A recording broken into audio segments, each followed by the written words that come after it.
নামাজের মধ্যেও ফিকির রাখা যে ভাই নামাজ এটা কোনো নিছক ডিউটি না,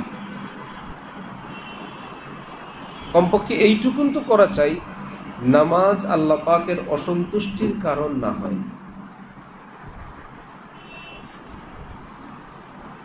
যে নামাজ পড়লাম আল্লাহ পাক অসন্তুষ্ট হয়েছে, কি হলো? যে আল্লাহ পাক পারমিশন দিয়েছেন যে চলো এইটুকুন করলেও আমি খুশি।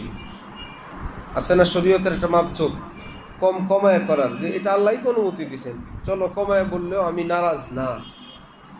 3 বার পড়ো, ফরজ ওয়াজিব সুন্নতি মুআক্কাদা গুলো আদায় করো, এইটুকুন তো লাগবে। মনে হয় যেন নামাজ মানে আমার উপর একটা মহা বিপদ, এটাকে শেষ করা দরকার। এটা দুনিয়ার কারো জন্য, এটা আল্লাহর জন্য না, এটা আমার নিজের জন্য না, এটা পরকালের জন্য। এর আজকের নামাজটা আজকের জন্যই, এই পর্যন্তই শেষ। কোন রকম এই বেলাটা পার করাই নামাজ। নামাজটা তো আজকের জন্য না, এটা তো সেই কিয়ামতি গিয়া এই নামাজের সওয়াব আমি আল্লাহ পাকের কাছে চাই। আল্লাহ পাক যেন দেন, তিনি যেন কবুল করেন। এটা আল্লাহ দেখবেন, কবুল করবেন, সওয়াব দিবেন। একটা গাছ কেউ বিল্ডিং কাজ করে লাগায়, এটা কি কাজ করে লাগায় যে এটা স্থায়ী ফাউন্ডেশন, ভবিষ্যৎ কি হবে? গাছটাকে বাঁকা করে লাগায় না ভাই, এটা তো ভবিষ্যতে কি হবে, আমার তোমার নামাজ ভবিষ্যতে কি হবে। এগুলো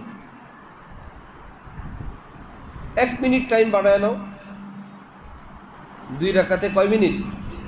1 মিনিট। 4 রাকাতে অতিরিক্ত 1 মিনিট যোগ করো, বেশি মিনিট লাগবে না, 2 মিনিট যোগ করো। যেই নামাজ পড়া হয় তার সঙ্গে শুধুমাত্র অতিরিক্ত 2 মিনিট,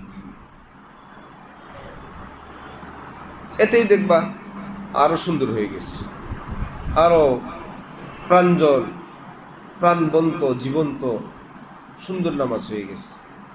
নামাজের মধ্যে সুন্নতের ইহতেমাম, শরীরের অঙ্গভঙ্গি, দোয়া, দুরূদ ইত্যাদি।